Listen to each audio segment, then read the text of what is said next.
أعوذ بالله من الشيطان الرجيم.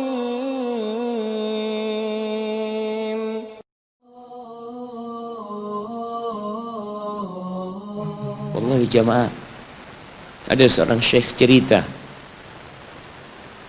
dalam salah satu ceramahnya, cerita tentang seorang dokter perempuan di sana, di Arab sana. Ada seorang anak lelaki bawa ibunya masuk ke dokter ini. Subhanallah, ibunya ini gila. Anak-anak muda ini, belum nikah, dia bawa ibunya. Nanti ibunya tersenyum sendiri, ketawa sendiri. Masuk ke ruang dokter itu, mejanya dokter diputerin sama ibunya. Anaknya minta maaf, ya dok, kata dia, sekali-kali nanti ngeliat di televisi dokter itu ada gambarnya Ka'bah. Ibunya ngomong, nak, kau bukan nak ngomong, kamu bohong mat kau bohong sama ibu, katanya mau dibawa umroh ibu, kata dia. Nanti diludahin anaknya, digigit anaknya, nanti kerudungnya ibunya terbuka dipasangin lagi.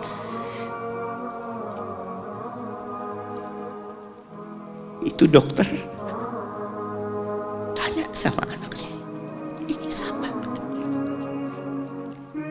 Ibu anak, kata dia. Sejak kapan dia seperti ini? Sejak lahir. Loh, terus gimana engkau bisa lahir? Iya, sama kakek ana, ibu ana dinikahkan, tapi 10 bulan diceraikan. Ya karena seperti ini, Pak, ana lahir dari rahim ibu ana. Dan seperti ini kelakuan. Iya, kata dia.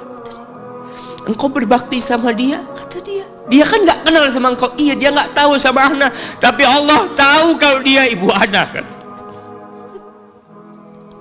Allah tahu kalau dia ibu ana. Ana harus berbakti. Ditanya, ibumu sakit apa? Ibu kena gula, kata dia, kena ini. Setelah dikasih resep, itu dokter cerita, pasiennya keluar, ditutup pintunya. Dokter ini nangis. Dia mengatakan, ana sering dengar ceramah tentang birrul walidain. Ana sering mendengarkan tausiah ustaz tentang berbakti kepada orang tua, tapi ana baru sekarang melihat kebaktian seorang anak sama orang tuanya. Ibunya gila, dia tetap berbakti. Dan dia mengatakan, iya, ibu ana nggak tahu sama ana, tapi Allah tahu kalau dia ibu ana. Dan yang ngasih wasiat supaya kita berbakti sama orang tua itu Allah, jemaah. Apapun yang dilakukan orang tua kita,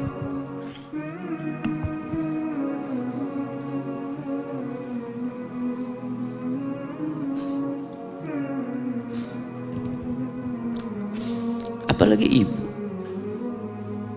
Allah katakan, hamalathu ummuhu kurha wa wada'athu kurha. Ibu kita, hamil kita itu dalam kondisi yang sulit.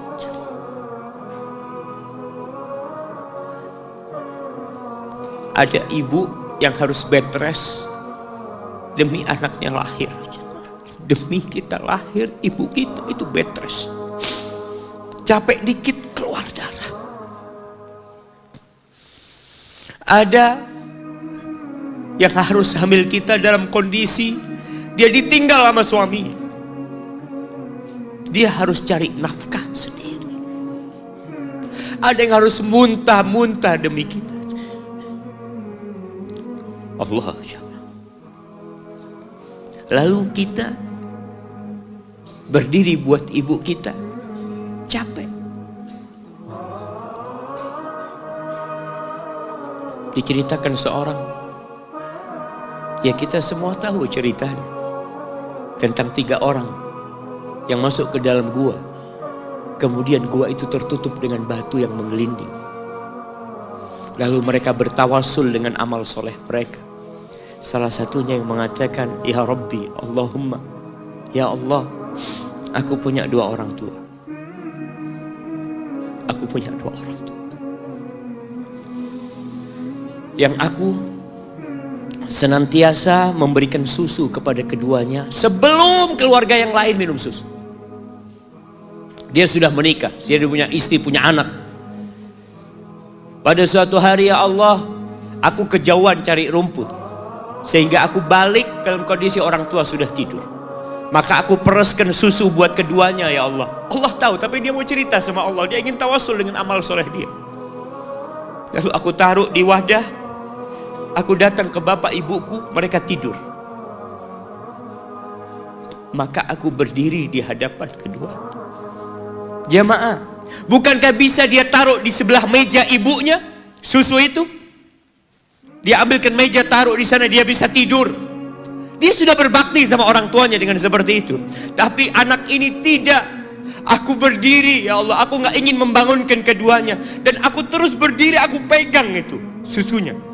Sampai mau subuh bangun, aku serahkan kepada kedua. Anak-anaknya nangis minta susu. Kata dia, "La," sampai bapak ibu aku minum. Kalian jangan minum. Kita kadang-kala sudah menikah lebih peduli sama istri kita, lebih peduli sama anak-anak kita. Nggak ada hadis yang mengatakan anak itu pintu surga, jemaah. Yang ada itu orang tua pintu surga.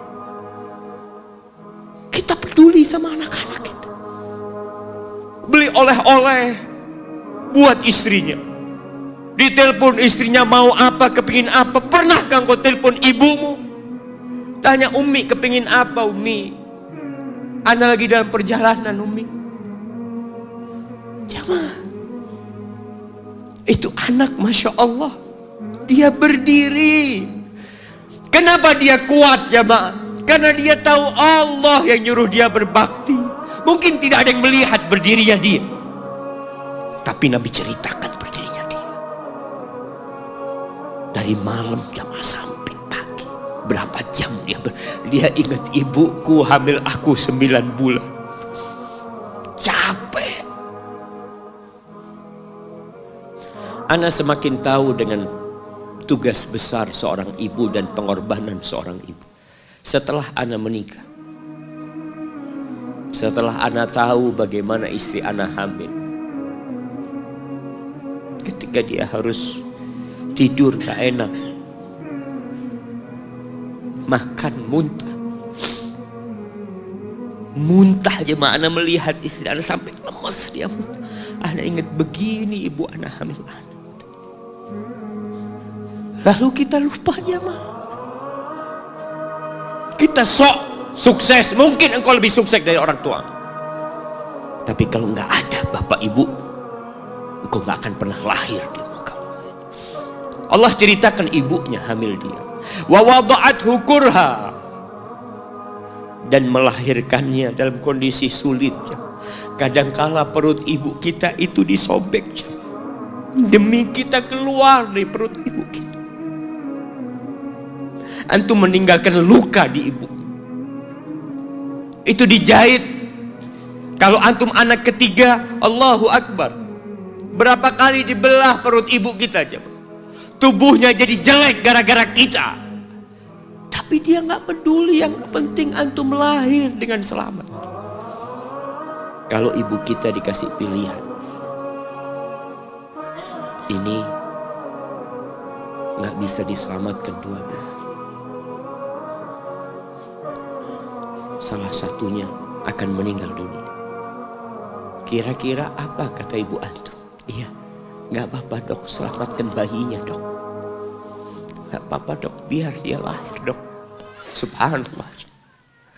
Berapa banyak ibu yang meninggal dunia ketika dia melahirkan anak. Wa hamluhu wa fisaluhu 30 syahra. Hamilnya dan menyusuinya itu 30 bulan.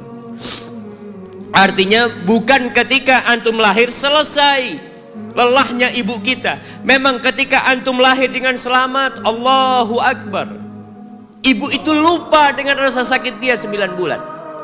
Ibu itu lupa dengan jeritan dia mengeluarkan kita ketika kesakitan, itu lupa. Dia tersenyum, dia bawa anaknya, ditaruh di dadanya. Allahu Akbar. Kalaupun ada air mata yang menetes, itu air mata kebahagiaan orang tua dengan hadirnya kita di muka bumi ini. Lalu kita bisa berjalan. Kita nggak bisa apa-apa lahirnya. Allah rekam kebaikan ibu kita. Kita disusui sama ibu kita. Berapa bulan? 2 tahun. 24 bulan disusui. Mungkin ada yang kurang, mungkin ada yang lebih. Tapi yang jelas kondisi kita tidak bisa berbuat apa-apa. Kita hanya bisa menangis, jemaah. Antum lapar menangis, buang kotoran menangis. Siapa yang datang membersihkan kotoran antum? Ibu antum. Yang gendong antum siapa? Ibu antum. Dia susui. Subhanallah, sampai anaknya agak besar sedikit, diajari bicara sama ibunya, diajak ngomong sama ibunya, diajarin berdiri sama ibunya, diajarin berjalan sama orang tuanya. Allahu Akbar. Kemudian ketika antum sukses, antum berangkat ke luar negeri, antum berangkat ke luar kota, meninggalkan kedua orang tua antum, boleh, asalkan dengan ridho orang tua antum. Kalau ibu antum telepon, antum di Batu sini, kuliah, sampai sukses jadi pengusaha di sini. Ibu antum di kampung telepon, nah ibu ingin kau balik ke kampung. Jangan pernah mengatakan, bu anak kerjanya di sini ibu. Saya ditugaskan di sini, tinggalkan semua pekerjaanmu, pulang ke rumah. Ustaz, gimana dengan istri dan anak-anak anak? Yang ngasih makan istri sama anak-anak antum itu Allah Jalla Jalla. Bawa pulang ke kampung, hidup sama ibu antum. Jamaah, ada seorang sahabat yang izin untuk berjihad, izin untuk mendapatkan surga yang paling tinggi, izin untuk bisa memberikan syafaat kepada 70 dari keluarganya. Kalau dia mati syahid, dia datang kepada Nabi SAW, ditanya, bapak ibumu hidup? Iya, kata dia. Pulang engkau ke sana. Fathammal jannah, di sana ada surga. Ilzam rijlaiha, engkau tetap di kaki ibu. Ini mau jihad, bukan mau cari fulus, jemaah. Bukan mau cari kenikmatan dunia, dia mau cari surga. Tapi pintu surga yang paling baik orang tua dapat jauh-jauh. Jemaah, Allah, ketika antum nangis di kasur ibu, di dapur lagi masak, dimatikan kompornya, dia datang jumpai antum. Antum lihat, anak sering lihat ketika kajian, bagaimana seorang ibu yang gendong anaknya yang nangis. Dia ingin dengarkan kajian, tapi engkau menghalangi dia untuk mendengarkan kajian dengan baik. Dia harus gendong. Kadang-kadang nggak boleh deket-deket kajian, yang bawa anak tempatnya lain, dan dia nurut. Engkau ganggu hidup dia dari sejak engkau lahir. Kemudian setelah engkau dewasa, engkau nggak berbakti sama ibu. Lupa dengan wa hamluhu wa fisaluhu 30 syahr. Di masa Umar bin Khattab, ada seorang yang datang kepada Umar mengatakan, ya Amirul Mukminin,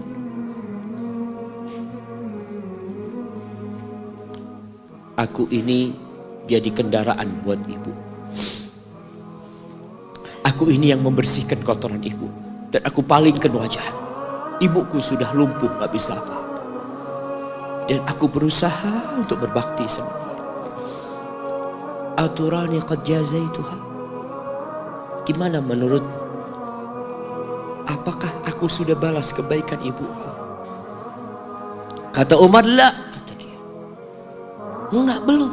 Ya Amirul Mukminin, bukankah aku sekarang ini telah berbuat kepada ibuku seperti ibuku berbuat kepadaku waktu aku kecil? Artinya sama pekerjaannya sekarang ini.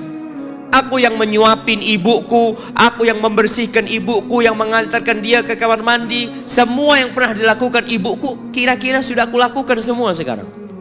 Kata Umar, enggak Gak sama kata dia. Ibumu waktu merawatmu ketika engkau kecil, ibumu berharap engkau bisa hidup. Sedangkan engkau sekarang merawat ibumu ketika sudah tua sakit-sakitan, engkau berharap ibumu mati. Allah, iya, kita kadang-kadang merasa lelah merawat ibu yang sudah tua. Merasa kadang-kadang, ya Allah, kalau ibu ini meninggal insya Allah lebih baik. Antum mau istirahat. Allah, iya, belum.